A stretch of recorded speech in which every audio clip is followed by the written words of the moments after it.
What if the greatest rebellion in the history of creation did not begin on earth? What if it began in heaven, before humanity ever knew temptation, before the serpent entered Eden, before sin had touched the human heart? There was a rebellion, and at the center of it stood one of the most mysterious beings described in the Bible, Lucifer, a being associated with light, beauty, power, and a position close to the presence of God. But something happened inside him, pride, and that pride would lead to a rebellion so terrible that its consequences would eventually reach humanity itself. But who was Lucifer before his fall? Why did he rebel against God? How could a being created in God's presence choose to oppose his creator? And what happened to him after heaven's greatest rebellion? Tonight, we are going back to the beginning of the mystery. Before we continue, if you enjoy exploring the deepest mysteries and stories of the Bible, like this video, subscribe to Kingdom Mysteries, and share it with someone who loves biblical mysteries. Our story begins with something difficult to understand. Lucifer was not originally created evil. The Bible teaches that everything God created was good. So the question becomes, how did a perfect creation produce rebellion? The answer begins with a choice. In Isaiah 14, we encounter a mysterious passage describing a figure called the morning star, or shining one. The passage speaks of someone who said, "I will ascend to heaven. I will raise my throne above the stars of God." Then comes an even more shocking statement, "I will make myself like the Most High." Those words reveal the heart of the rebellion. Lucifer did not simply want greater responsibility.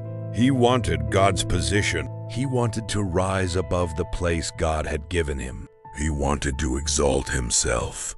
And that is where pride became rebellion. But Isaiah is not the only passage that has been connected with Lucifer. Ezekiel 28 describes the king of Tyre using extraordinary imagery. It speaks of a figure who was in Eden, a figure covered with precious stones, a figure described as blameless from the day he was created until wickedness was found in him. Because of this language, many Christians have understood the passage as pointing beyond the earthly king toward the spiritual being behind the rebellion. The passage says, "Your heart became proud on account of your beauty." There it is again.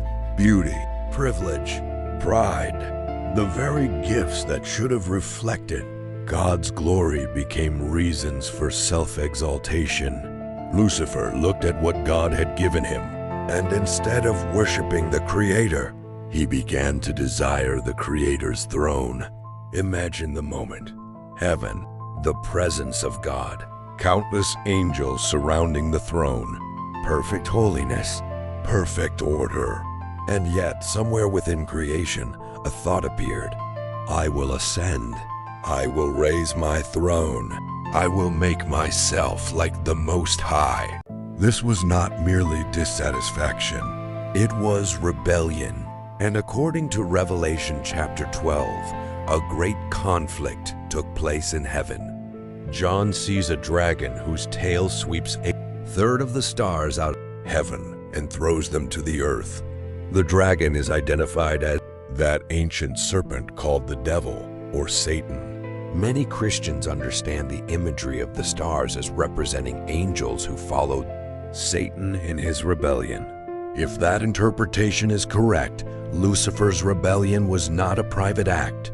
He wanted others to follow him, and they did. A third. Imagine the scale of that rebellion. Angelic beings choosing to reject their creator. Heaven itself becoming the battlefield of a cosmic conflict. Michael and his angels fought against the dragon, but the dragon and his angels were not strong enough. They lost their place in heaven. Satan was thrown down. The rebel who wanted to rise above God was cast down. The one who wanted a throne lost his place. The one who wanted glory became the enemy of God. And this is where Lucifer's story becomes connected to humanity. Because after his fall, Satan appears in another place, Eden, the perfect garden. God had created humanity and placed Adam and Eve in paradise. There was no death, no suffering, no shame, no sin. But then the serpent appeared. The serpent questioned God's command. Did God really say? And the temptation began. The same rebellion that had started with the desire to rise above God was now being offered to humanity. You will be like God. Those words are striking. Lucifer wanted to become like the Most High. And now the serpent offered humanity a similar temptation. Adam and Eve chose disobedience. Sin entered the human story, and the consequences spread throughout creation. But Lucifer's fall was not the end of the story. The Bible repeatedly describes Satan as an enemy, an accuser, a deceiver, a tempter. He appears in the book of Job accusing humanity before God. He appears in the wilderness tempting Jesus. And he appears throughout Scripture as the enemy of God's purposes. But then something happened that Satan could never have expected. Jesus came. The Son of God entered the world. He was tempted by the devil. But unlike Adam, Jesus did not fall. Where Adam failed, Christ remained obedient. Where humanity surrendered, Jesus stood firm. And eventually, Jesus went to the cross. Satan may have appeared to be winning. Jesus was arrested, beaten, crucified. His followers scattered. The one who had performed miracles was hanging on a cross. But what looked like defeat became victory. Jesus rose from the dead. Death could not hold him, and the resurrection became the beginning of Satan's ultimate defeat. Revelation describes a future when the devil will face final judgment. The enemy who once sought to rise above God will ultimately be completely defeated. His rebellion will end. His deception will end. His power will end. And God's kingdom will remain forever. But there is a deeper lesson hidden inside Lucifer's fall. His greatest enemy was not weakness. It was pride. He was not destroyed because he lacked power. He was destroyed because he wanted power that belonged to God. And that is why his story is still relevant today. Pride can begin quietly. A desire for recognition, a desire to be above others, a refusal to accept correction, a belief that we know better than God. The story of Lucifer warns us where that path can lead. The Bible says, "Pride goes before destruction." Lucifer's story began with elevation and ended with humiliation. He was associated with glory, but chose rebellion. He wanted to ascend, but was cast down. And perhaps the most frightening part is this: the same temptation that brought down Lucifer can still tempt humanity today. Be your own God. Follow your own truth. Do whatever feels right. Put yourself above everyone else. But the Bible offers a different path. Not pride, but humility. Not rebellion, but obedience. Not self-exaltation, but surrender to God. And this is where the story of Lucifer ultimately points us. Not toward Satan, but toward Christ. Because the Bible presents Jesus as the opposite of Lucifer's pride. Lucifer wanted to exalt himself. Jesus humbled himself. Lucifer wanted the throne. Jesus accepted the cross. Lucifer sought his own glory. Jesus gave glory to the Father. And according to Philippians 2, because Jesus humbled himself, God highly exalted him. The contrast could not be clearer.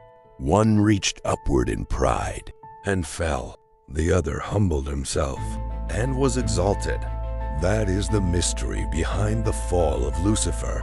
The greatest rebellion began with a heart that refused to remain satisfied with God's place for him. And the greatest victory came through the one who willingly humbled himself.